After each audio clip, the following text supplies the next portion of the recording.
Орой мэдрэг үзэгчдээ MBC NEWS мэдээллийн хөтөлбөрийн 5 гаруй дугаар эхэлж байна. Мэдээллийн товчхонд анхаарлаа хандуулна.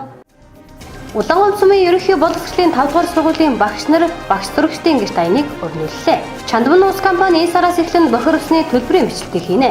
Улаангуй сумын 4 дугаар багийн цас дэглээ дэлгүүрт эмчилгээний шидэт дэрвний үйлчилгээ явагдаж эхэллээ. Ариун гişгөөгөөж хадгаламж зээлийн хоршооны бүх гишүүдийн анхдугаар хуралдаан боллоо. Өвлийн гоёлоо үзэсгэлэн худалдаа 1-р сарын 14-өөс 18-ны хооронд Монгол Ардын намын байрны 2 давхарт зохион байгуулагдаж байна. Эдгээр болон бусад мэдээллийг дэлгэрэнгүй анхаарлаа хандуулна. Мэдээ эхэлж байна.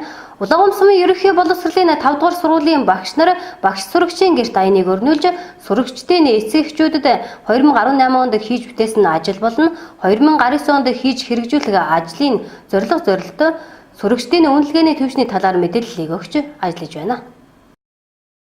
Улаангуй сумын ерөнхий боловсролын 5 дугаар сургуулийн багш нар 2018-аас 2019 оны хичээлийн жилд боловсрол соёл урлагийн газраас хэрэгжүүлж байгаа багш сурагчийн гэрт аяныг 3 дахь жилдээ зохион байгуулж байна. Багш сурагчийн гэрт аяны хүрээнд ангид төрсэн багш болон мэргэжлийн хичээл заагч багш нар сурагчдынхаа гэрээр явж 2018 онд хийж бүтээсэн ажил болон 2019 оны ажлын зорилготой танилцуулж шинээр гарсан үнэлгээний талаарх мэдээллийг эцэг эхчүүдэд танилцуулан ажиллаж байна.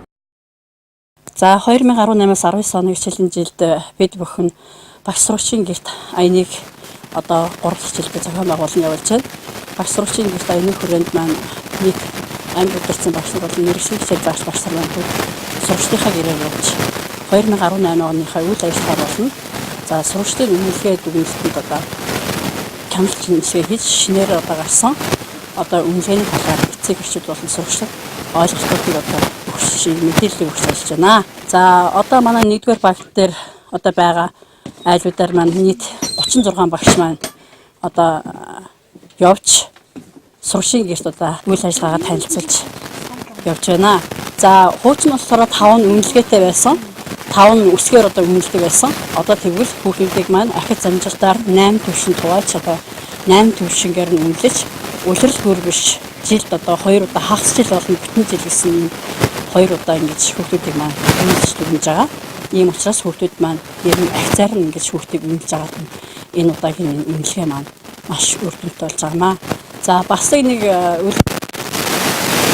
сургуулийн үйл ажиллагаанд болохоор хүүхэд бүхэн одоо нэг дугуйлна нэг секц гэсэн ийм бүтээлч үйл ажиллагаа хийж байгаа. За эцэг эх болон сурагчдынхаа дунд болохоор бүтээл загнуудыг өргөлж 2018 онд болохоор анги танхим болон сургуулийнхаа одоо дотоод гадаад орчингуудыг тохижуулсан ийм үр дүнтэй ажлуудыг зохион байгуулсан байгаа. За 2018-аас 19 оны хичээлийн жилд манайх биеийн тамир спортын төрөлцсөн сургууль болсон. Энэ сургуультай холбогдуулаад манайх сонгон дугуйлангууд маань нийтдээ 8 нэр төрлөөр одоо нэмэгдсэн байгаа. Энд болохоор одоо powerlink, за хөндийн өргөлт, тэгээд гар бөмбөг, бокс, гимнастик гэсэн ийм төрлүүд шинээр одоо цаана гэсэн ийм төрлүүд утгаар шинээр нэмэгдэж энэ дугуйлангууд маань дугуйлангийн маань тоон нэмэгдэж хүүхдүүд маань одоо маш их хамрагдсан байгаа. За бид бүхэн боловсрол соёл урлагийн газраас хэрэгжүүлж буй багш сурагчийн гэрт аяны хүрээнд ангийн сурагчдынхаа гэрээр явж байна.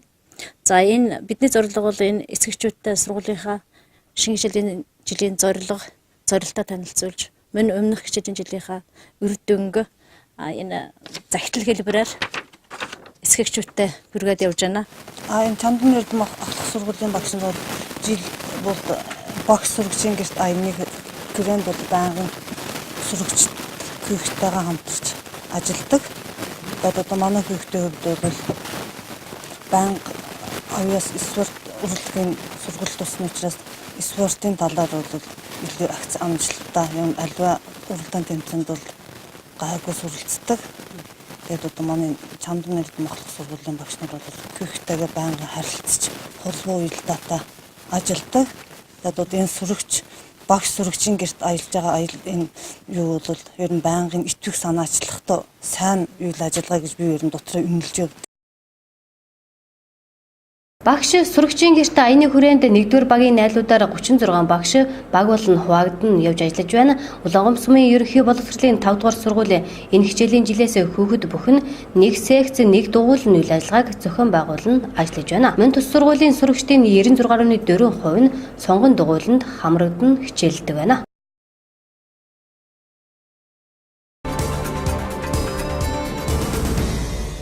Дараагийн мэдээ.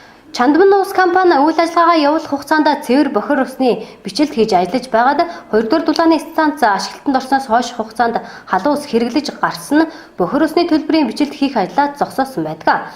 Тэгвэл энэ сараас эхлэн бохир усны төлбөрийн бичлэлтийг хийж эхлэхээр боллоо. Чандман уус компани нь төсөв болон аж ахуйн нэгж байгууллагууд орон сууцны оршин суугчдын 5 тухтай амьдрах нөхцөлийг хангах зорилгоор цэвэр усаар хангаж бохир ус зайлуулах үйлчлэгийг явуулдаг. Тус компани нь үйл ажиллагаагаа явуулах хугацаанд цэвэр бохир усны тооцоонд бичлэлт хийж ажилласан байдаг. Сүүлийн 2 жил буюу 2-р дулааны станц ашиглалтанд орсноос хойш хугацаанд бохир усны төлбөрийн бичлэлт хийх ажлаа зогсоосон байдаг. Тэгвэл энэ сараас эхлэн халуун усны хэрэглээнд гарсан бохир усны төлбөрийн бичлэлтээ дахин хийж эхлэхээр болсон байна. Манай байгууллага үйлчлэгээ явуулж ажиллах хугацаанд цэвэр ус, халуун ус, бохир усны төлбөр тооцоог тухайн үед эдэн төлбөр тооцооны бичлэлт хийж ажиллаж байсан билээ. Сүүлийн 2 жилд 2-р дулааны станц ашиглалтанд орсноос хойш хугацаанд халуун ус хэрэглэгчний гарсан бохир усны төлбөр бичлэлт хийгдээгүй явсан юм а. Иймд 2019 оны 1-р сараас эхлэн халуун усны хэрэглгээнд гарсан бохир усны төлбөр бичлэлт хийхээр ажиллах юм а. Учир нь 1-2 дулааны станцууд зөвхөн өөрийн боловсруулсан халуун усны хэрэглгээнд төлбөр бичээд түүнээс гарсан бохир усны төлбөр бичихгүй байснаас хоорондоо тооцоо хийх нөхцөлгүй улмаас манай байгууллага уг бохир усны төлбөрт бичлэлт хийхээр болсон юм а. Чандман уус компани бохир усны төлбөр бичихтэй тооллууртай айл өрхөөдөд халуун усны тооллуурын заалтаар тооллуургүй өрхүүдийг ам бүлийн тоогоор тооцож бичих юм байна.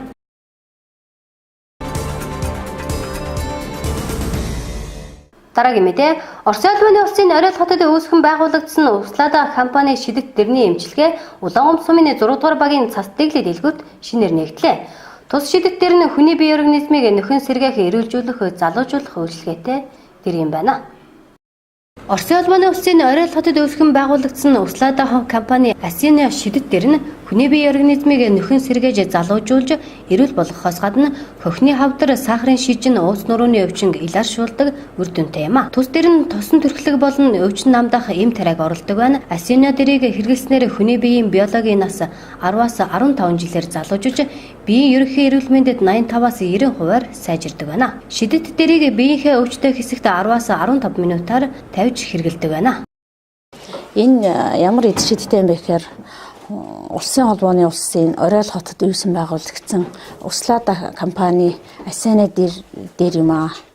Энэ дэрний үйлчлэгээ юу юм бэ гэхээр хүнийг эрүүлжүүлдэг тийм тусгай нано бүтээгдэхүүнээр бүтээгдсэн ийм тусгай дэр юм аа. Миний гол зорилго юу юм бэ гэхээр анх эхэлж би энэ дэрэн дээр сууж 2 сар гаруулж надад маш үр дүнтэй байсан болохоор би дахиад цаашдаа энэ дэрийг хэрэглэж бас бусд одоо нутгийн ах дүү нэртэй энэ дэр байдаг шүү. Энэ маш эрүүл мэндэд тустай шүү. Маш сайн нөлөө үзүүлж байгаа шүү гэдэг үднээсээ би энэ шидэт дэрнийхээ нээлтийг хийхийг зорьсон юм аа.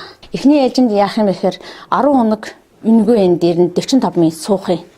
Тэгээд тэрхүүний өөрөө одоо 45 минут суугаад 10 хоног тэрхүүний биед ямар өөрчлөлт гарав тий үрдөнгөө өөрөө мэдрэх. За өвсийн зэн бол ах дүүнэр маань бас энэ миний энэ нээсний шидэт дэрний минь үрдөнгийг бас 10 хоног ирж өөрчлөлт үрдөнгийг мэдрээсэ гэж бодож байна. Энэ эмчилгээнд одоо маш үр дүнтэй гэхээр ингээд дүү маань ингээд идгээд ийм сайхан болоод ирсэн болохоор би итгэл үнэмшилтэйгээр их сайхан байна. Би ингээд сайхан болно. Би одоо сахарны нэлээд хүнд өвчтэй ийм байхгүй. Тэгээ одоо энэ ирээ сайхан болно гэдэг итгэл дүүрэн ирсэн. Дүү маань ийм болоод ирсэнд маш их баяртай байгаа. Ямар ч байсан сахар махар тэгээ кул гар өвддөг энэ мэнийг ямар ч байсан одоо идэх юм байна, болох юм байна. Энд явснаар маш их үр дүн та болох юм байна. Би маш их сэтгэл өндрөөсөн. Тэгээ одоо би үр дүнтэй болно л гэж бодож байгаа. Ингээд улсын маань ард түмэнд ийм сайхан үйлчлэгэнд ирж хамрагдаасаа энэний үр дүн үзээсэй л гэж бас их бодож байна. Одоогийн шийдвэрийн дээр суулаа үйлчлэгэнд суусан баярлж байна. Одоо хооштой марчаас нэг хөлгөр өвдөг гагуулах байх л гэж агч нь бодож байна. Одоо нэг үйлчлэгээ аваад би 10 хоног одоо энд явж гагуулна л гэж өргөн дэмжин нэг хөлгөр их өвдөг. Тэгээ 10 хоногийн дараа марчаас хөлгөр нь өвчнөөс багснаа л гэж би ер нь жаахан юу дархлаас бол. Одоо яг нь одоо энэ дээрд бол халууд үйгээд билөөргөө тэгж байна. Одоо нуруунд дараас. Ямар ч ясны дүмтэй гэдэг юм бэ мэдчихсэн. Шидэт тэрний эмчилгээг хийлгэснээр нойргодлог хэвийн болох, хүний биеийн алдагдсан эдээс сэргэх, цусан дах сахарын хэмжээг хэвийн болох, булчин болон үе мөчний өвдөлтийг эмгүүгээр намдаах, бүх төрлийн харшил, арсны өвчин, элэгний хатуурал, өөрчлөлт, вирусыг устгах үр дүнтэй эмчилгээ юм байна. Шидэт тэрний эмчилгээ 10 хоног ямар ч үн төлбөргүй явагдаж байна. Тус эмчилгээний үйлчлэгээ Улаангом сумын 6 дугаар багийн цас дэглээ дэлгүүрт явагдаж байна.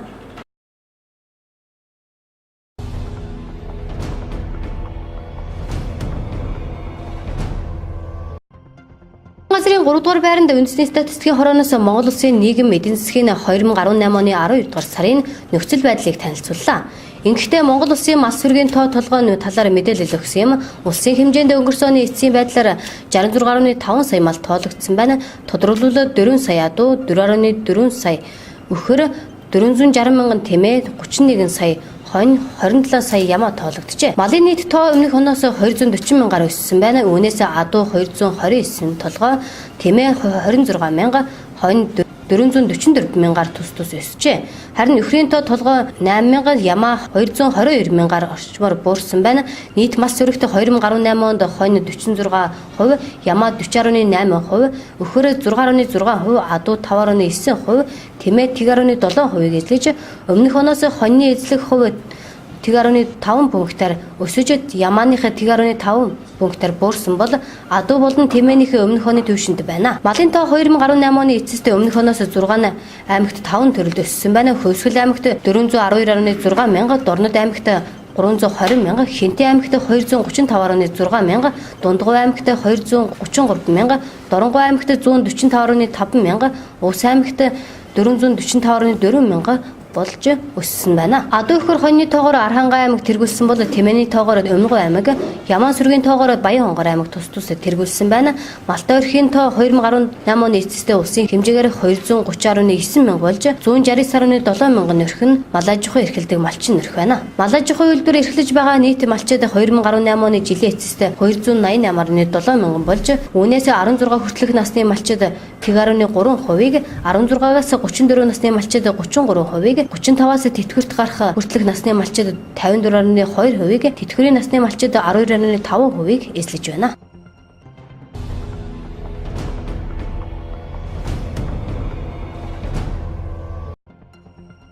Орхон аймгийн засаг даргын захирамж гарч ерөнхий боловсролын сургууль болон сургуулийн өмнөх боловсролын байгууллагын үйл ажиллагааг 1-р сарын 15-ны өдрөөс эхлэн 14 хоногийн хугацаанд төр зогсоохоор шийдвэрлэлээ. Уг захирамжид Орхон аймгийн хэмжээнд том төвчний тархалт нэмэгдэж 2019 оны 2-р 7 хоногийн мэдээгээр амбулаторийн үзлэгийн 17.8%-ийг эзлэж байгаа тул өвчний тархалтыг бууруулах, халдварлах эрсдлийг багасгах зорилгоор ерөнхий боловсролын болон сургуулийн өмнөх боловсролын байгууллагын үйл ажиллагааг төр зогсоосон байна. Мөн аймгийн хэмжээнд үйл ажиллагааг явуулж байгаа цахим тоглоом үзүр үйлчлэгээ олон нийтийг хамарсан арга хэмжээг мөн хугацаанд зогсоохыг сумын засаг дарга нарт үүрэг болгосон байна. Дээрх хугацаанд бага насны хүүхдээ асран хамгаалах том төс төвчнөр өвчлсөн, тэгээс 5 хүртэлх насны хүүхдээ эмнэлэгт хэвтэн эмчилгэх, гэрээр асрах шаардлагатай эсгэгчүүд асран хамгаалагч нарт цалинтай чөлөө олгохыг төрийн байгууллагын удирдлагуудад даалгажээ.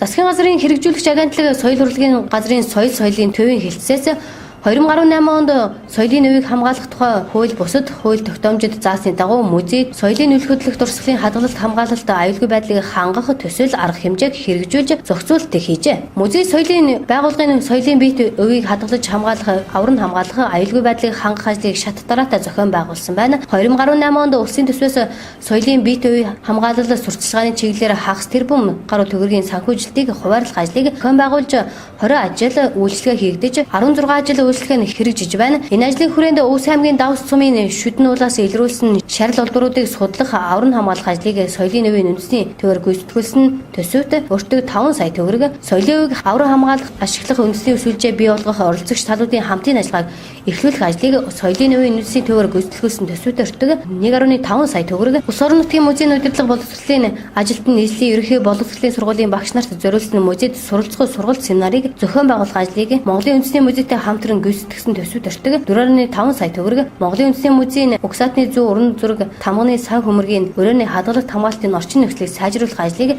Монголын үндэсний музейгээр гүйцэтгүүлсэн төсөвт өртөг 45 сая төгрөг, Баян-Улгийн аймгийн музейн сан хөмөргийн өрөөний хадгалах хамгаалтын орчин нөхцөлийг сайжруулах ажлыг Баян-Улгийн аймгийн музейгээр гүйцэтгүүлсэн төсөвт өртөг 20 сая төгрөг, нийтдээ улс орон нутгийн 17 музейд 304 үзмэрийг 106 сая 135 мянган төгрөгөөр худалдан авч төвх соёлын хөдлөх дурсгалт зүйлийн улсын санг баяжууллаа.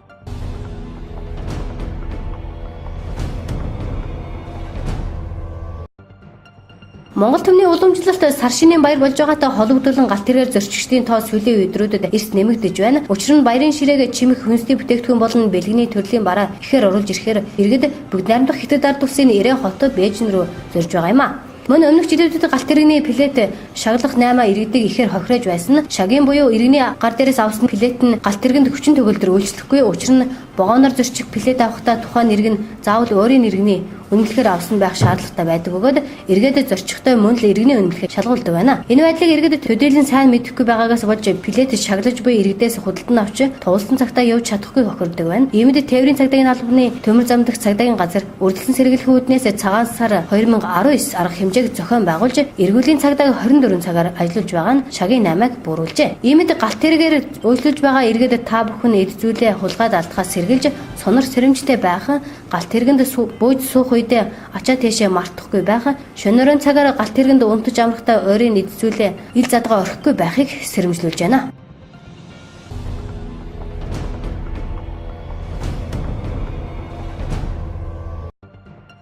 Цагдаагийн байгууллагаас олон нийтийн аюулгүй байдлыг хангах гарч болцсошгүй гэмт хэрэг зөрчлөөс үргэлжлэн сэргийлэх зорилгоор сар шинэ 2019 нэгдсэн арга хэмжээг 2 дахь 7 хоногт зохион байгуулж байна. Дээрх хугацаанд улсын хэмжээнд 100 гаруй цэгт байнгын болон хөдөлгөөнд эргүүл 600 орчим албан хаагч үүрэг гүйцэтгэн ажиллаж байгаа бөгөөд эрен сурвалжиж байгаа хүн тээврийн хэрэгсэл гэмт хэргийн илрүүлэлт нэмэгдэж байна. Замын цагдаагийн газраас уг арга хэмжээний хүрээнд замын хөдөлгөөний аюулгүй байдлыг хангах чиглэлээс гадна хулгайлах гэмт хэргийг илрүүлэх тассан зогсоох урьдчилан сэргийлэх чиглэлээр хяналт шалгалтыг эрчимжүүлэн ажиллаж байна. Сүүлийн жилүүдэд гэмт хэрэг ялангуяа орон байр тээврийн хэрэгслийн болон мал хулгайлах дээрэмдэх гэх мэт гэмт хэрэгүүд тээврийн хэрэгсэл ашиглан хулгайд эд зүйл мал махыг зөөж тээвэрлэх хэлбэрээр үйлдэгдэж байгаа тул тээврийн хэрэгсэл түүний жолооч зорчигч ачаа тээс зэргийг шалгаж байна. Шалгалтын ажиллагааг нийслэлийн төв болон аслагдсан гудамж зам орон нутгийн болон усын чанартай автозамуудад дүүргдэг цагдаагийн хэлтээс мэргэжлийн хэлтийн байгууллагатай хамтран зохион байгуулсаар байна. Иймд цагдаагийн байгууллагаас иргэдийг мах бэлтгэлийн зориулттай мал махыг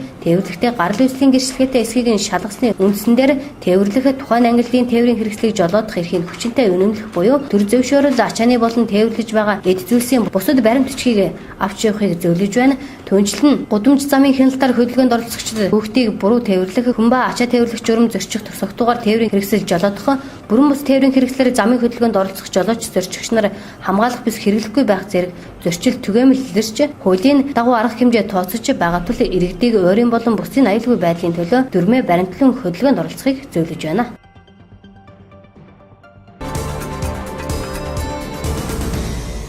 Дараагийн мэдээ Өвс аймгийн тариалан сумын ариун гişиг өгөөж хадгаламж зээлийн хоршооны бүх гишүүдийн анх дугаар хуралдаан боллоо. Тус хадгаламж зээлийн хоршоо 2017 онд байгуулагдсан бөгөөд өдгөө 150 гаруй гишүүнтэй үйл ажиллагаагаа явуулж байна. Нугаалт төслийн хугацаа дууссан тул малчид иргэдийнхээ хүсэлтээр дундын сандаа тулгуурлан 2017 оноос хадгаламж зээлийн хоршоо байгуулах тухай хэсэг малчид иргэд хуралдан хүсэлтээр үүснээр сургалтанд хамрагдаж 2017 онд тус хадгаламж зээлийн хоршоог байгуулан 2018 оны 2 дугаар сарын 2-нд улсын бүртгэлийн гэрчлэгээ 2018 оны 5 дугаар сарын 23-нд санхүүгийн зохицуулах хорооноос хадгаламж зээлийн үйл ажиллагаа явуулах тусгай зөвшөөрөл авсан юм байна. Энэ хугацаанд хөдөө малчдаар явах аймаг сүмийн төвд хурал цуглаан зохион байгуулах, Улаанбаатар болон бусад аймаг хотоо явж сургалтанд оролцох, бичиг баримт боловсруулах, материал цуглуулах зэрэг олон ажил гүйцэтгэж тодорхой хэмжээний зардлага нь ажилласнаар одоогийн амжилтанд хүрээд байна. Тус оршин анх 21 хүний бүрэлдэхүүнтэйгээр 2.1 сая төгрөгийн хөрөнгөтэйгээр байгуулагдсан байдаг. 2018 оны жилийн эцсийн дүнгээр 153 гишүүнтэй 8 сая 775 мянган төгрөгийн хадгаламжтай 25 сая 500 мянган төгрөгийн зээлийн багцтайгаар үйл ажиллагаагаа явуулж байна. Өнгөрсөн жил нийтдээ 36 сая төгрөгийн зээл болгосноос 13.1 сая төгрөг иргэн төлөгдсөн байна. Өнгөрсөн хугацаанд 3 сая 175,689 төгрөгийн орлого олсноос зээлийн хүн орлого 29 сая 555,200 төгрөг, эсний хурамжаас 110 мянган төгрөг, банкны хүүгээр 21,978 төгрөг, үйл ажиллагааны бусад орлогоос 88,511 төгрөг олсон байна. Дэлхийн байгаль хамгаалах сангийн ерөөстэй нутгийн ирээдүйгээд төсөл энэ оноос эхлээд энэ баруун 4 аймагт хэрэгжиж байгаа. Энэ төслийн хүрээнд бид нөгөө нэг орон нутгийн иргэдийн иргэд дундын санхүүгийн байгууллагыг байгуулах, тэднийг чадваржуулах гэсэн ийм хэсэг энэ төслийн хүрээнд явагдаж байгаа. Энэ төслийн хүрээний энэ ажлыг босгоход Монголын хадгалан зээлийн хоршоодын үндэсний холбоо нөгөө мэргэжлийн зүгээсээ дэмжиж ажиллаж байгаа. Тэгээ энэ ажлын хүрээнд бид хэд энэ тариалан сумн дээр одоо 2 дахь удаага ирээд ажиллаж байна. Эхний удаад бол бид нөгөө хоршооны гишүүд удирдах болон тэргүүлэгчийн зөвлөлийн ажлуудад сургалт мэдээлэл хийж 2 өдөр ажилласан. Энэ удаагийн хурлаар бол бид энэ бүхшээдийн хурлын бэлтгэл ажлыг нь хангах, бүх гишүүдэд нь иргэд дундын санхүүгийн байгууллага гэж юу ямар байгууллага байдгийг, хэрхэн хүмүүс хоримтлалтай болох уу, тэрийг яаж үр дүнтэй зөв ашиглах уу, зээлийг бид яаж амьдралдаа үр дүнтэй ашиглах уу гэдэг талаар сургалт мэдээлэл хөр ирээд ингээд байж байна. Тэгээд 2 өдөр тэргүүлэгчийн зөвлөл, хяналтын зөвлөлийн гишүүдтэй хамтарч ажиллаад энэ хурлын тайлан илтгэл санхүүгийн тайлан балансаа хөтлөлт гаргалтын дээр нь зөвлөгөө өгөөд өнөөдөр бид нар хурлын дараа сургалтаа өгөөд ингээд бидний энэ удаагийн ирсэн ажил үүсэж байгаа. Тэгээ энэ ажлыг бол бид нар бас ганцхан тариалан сумд хийхгүй, төргөн сагл бүх мөрөн сумдуудаар явж хийн тэр сумдуудад болохоор одоохондоо хадгаламжийн оршин үүсгэн байгуулаагүй. Тэр иргэдэд хоршоо үүсгэн байгуулах талаар мэдээлэл өгөх, судалгаа авах ажлыг бас хамт гүйцэтгэж явж байна. Тариалан сумын ариун гишгөөгөөж хадгалан зээлийн уршааны анх дугаар хуралдаан болж байгаагаараа онцлог гишүүдтэй хадгалуулах зээлийн үйл ажиллагаа явуулах эрхийг бол 2018 оны 5 сарын 23-нд санхүүгийн зохицуулахараас авсан. Анх хоршоо байгуулагдах нь бол 2017 онд байгуулагдсан. 2018 оны 2 сарын 2-нд Сүхбаатарын төрсөн өдөр өөрөөр улсын бүртгэлийн гэрчлэл авсан байгаа. Тэгээд 2018 оны 7 сарын 16-нд анхны зээлээ өгч эхэлсэн. Тэгээд 12 сарын 31 хүртэл өнөөдөр 39 сая төгрөгийн зээл гаргаад байгаа. За энэ хугацаанд бол ер нь 19 gün зээл авсан байна. Хадгаламж бол 8.7 сая төгрөгийн хадгаламж өртөөсөн. Тэрс хоршооны үйл ажиллагаа бол хэвэн явагдаж байна. Өнөөдөр анх дугаар хуралдаад одоо хурлын төлөөлөгч гишүүд бол 95 gün ирсэн байна. Тэгээд 95 хүндээ мандат олгоод хуралдаануудаа сайхан суулгаад хурлын үйл ажиллагаа хэвэн явагдаж байна. Хоршооны гишүүн анх байгууллагатай 21 хүнийг бүрэлдэхүүнтэй байгуулагдсан байгаа. Тэгээд одоо бол 153 хүнтэй болсон. Ганцхан жилийн дотор 153 хүнтэй болж хөрөнгөлөлт өссөн, зээл олголт өссөн, хадгаламж өссөн. Тэгээд ийм үр дүнтэй явж байгаа учраас цаашид бол манай хоршоо маань өчх юм байна, тэлэх юм байна гэж ингэж ойлгож байгаа. Хөдөөний хүмүүс бол зарим нь бол сайн итгэхгүй бас нь одоо асуу сонирхож эхэлж байна. Тэгэд ирээдүйдээ маань болох ах уу гэсэн ийм ойлгоц итгэл дүүрэн байгаа. Тэгээд сая 2018 онд ажилласан жилийн эцсийн тайлан баланс ашиг орлого хуваарлт хийлээ. Тэгээд цэвэр ашиг нь бол 216 мянган төгрөгийн цэвэр ашигт ажиллаж чадсан байна. Анхны жилийнхэд яг болж байгаа гэж ойлгож байгаа. Би өөрөө алдагталтай ажиллах байх гэж бодчихсон. Ямар ч гэсэн ашигт ажиллаж чаддаг тийм одоо сайхан үйл ажиллагаа явуулж байгаад одоо гişүүд маань их баяртай байгаа маа. Ариун хишиг өгөөж хадгалан зээлийн хоршоо 2019 онд нийт 5 зорилтыг дэвшүүлж ажиллах юм а. Нэгдүгээр хоршооны санхүүгийн үйл ажиллагааг тогтворжуулж, үр ашигтай ажиллуулж, хадгалан зээлийн хоршооноос тогтоосон зохис тарьцааны шалгуур үзүүлэлтийг ханган ажиллах, гишүүдийн тоог нэмэгдүүлж, идэвхжүүлж ажиллах, бүтээгдэхүүн үйлчлэгээний нэг төрлийн тоог нэмэгдүүлж ажиллах, хүний нөөцийг чадваржуулах, ажлын байрны аюулгүй байдал, бүтээмжийг нэмэгдүүлж ажиллах, 2019 оны эрх зүйн бичиг баримтуудыг сайжруулж, боловсруулгын болгож, хоршооны бүх хэд үйл ажиллагаанд дүрм журмыг бүрэн тогтоож, мөрдөж ажиллах юм а. Манай тариалан сумын ариун гişгөөж хадгалан зээлийн хоршоо бол 2018 онд байгуулагдаад 19 онд одоо бүх гişүүдийн анх тоор хурлгээд анх тоор хурал дээрээ 2019 онд гих төсвийнхаа төлөвлөгөө хэлцлээ. За төлөвлөгөөнд ямар зорилт тавьж ийнэг бол нэгдүгээр бүх гişүү нэмж илсүүлэх. 110 гişүүг нэмж илсүүлнэ. Хоёрдугаарт бол сургалт семинар зохион байгуулна гişүүдэд чадваржуулахын тулд тэгээ багаар нь явуул бас одоо Баян-Улгийн аймгийн Цэнгэл сумын туршлагыг судлуулна гэж зорж байгаа. Мөн одоо сонгуульд болон гүйцэтгэх ажилтнуудаа сургалтанд хамруулж чадахжуулнаа. Мөн анх байгуулагдж байгаа учраас мөн бичиг хэрэгээгээ боловсронгуй болгоод тэнийг улам чанарлуулж сайжруулна. Мөн санхүүгийн зохицуулах хорооноос одоо бүх шаардлагыг хангаж ажиллана гэж зүмээр одоо ингэж энэ зорилттой дэвшүүлж байна. Анх эхлээд одоо би хадгалан зээлийн хоршоо нэгж явах гişүүнээр нь орж одоо гişүүдийг суулж тэр хувь хөрөнгийг одоо өөрийнхөө биеэр одоо көөцөлдөж авч ингэж хөрөн биелж орж ясаа. Энэ дурснаар бол манай хадгалан зээлийн хоршоо бол хөрөнгөж одоо өнөөдрийн байдлаар 25 сая төгрөгийн хөрөнгөтэй болж ажиллаж байгаа хоршоо маа. Манай хоршоо бол анхандаа одоо көдөний малчтаас баг хэмжээний одоо 25 мянган төгрөг одоо эсчээсэн бол одоо өнөөдөр 100 мянган төгрөгийн хөрөнгөтэйгээр нэг хүний одоо 100 болж өссөн явуултаар чамаа. Энэ хоршоог ингэ явуулж байгаа бол манай тэргүүлэгч бол сайн ажиллаж байгаа. Банк одоо көдөө малчтаар явуулж одоо биднэрт санаа көдөө хөдөлмөрчдийн бэлчээр ашиглалтыг одоо маш найрын судалж биднэр ч нийт гарын аавлаар түгэж ингэж явж байгаа шүү. Би 18 оны 12 сарын 12-нд ирсэн. Тий. Сайн гэж хөвдөө өчж. Хадгалан зээлийн хоршоо бол сайн гэж бодож байна. Хоошид бол өөргөө хөт өвлөмж сайн байна. Хадгалан зээлийн ариун хишиг өгөөж зээлийн хоршооны хуралд хүрэлцэн ирсэн.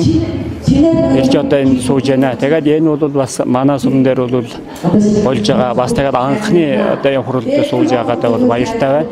Энэ бол бас малчид, хөдөлмөрчид, энд дэлсэн хүмүүст бол бас биднэр тустай. Энийг бол бас таашин өргөжүүлэх бас одоо ингээд ажил албууд өндөр байгаасаа гэж хэлж байна. Тэгээд энэ хоршоо бол бас биднэрт бол бас бидний амьдралд бол бас ашиг тустай ийм юм болж байгаад бол баяртай байна. 2018 оны жилийн эцсийн дүнгээр тус хоршоо нь 31 сая 688,710 төгрөгийн ашигт ажилласан бөгөөд хуулийн дагуу татвар төлөөд 28 сая 519,840 төгрөгийн цэвэр ашигтаа ажилласан байна. Хоршоо анх байгуулагдсан жилдээ ийхүү ашигтаа ажиллаж чадсан нь ихэнх нь уран өгш цаашд ажиллах итгэл үнэмштэйг төрүүлж байгаа юм. Хадгалан зээлийн хоршооны тухай хуулийн 41-ийн 2 заасын дагуу нөөцийн сан, хадгаламж хамгаалтын сан, докторжилтийн сан байгуулах ёстой юм. Өнөөдрийн байдлаар 3.2 сая төгрөгийн хоршоологчдын өмчтэй бөгөөд өнөө гол нь буюу 3 сая төгрөг хандиваар ирсэн компьютер, принтер, интернет зэрэг тонд хөрөмж багтаж байгаа юм а. Хадгаламж хамгаалтын санг хуулийн дагуу хоршоологчдын өмчийн 5% байгуулбал 160 мянган төгрөг болох ёстой. Тэгвэл ийм хэмжээний мөнгө байхгүй учраас 31 сая 688,710 төгрөгийн нөөцийн санд төвлөрүүлсэн байна.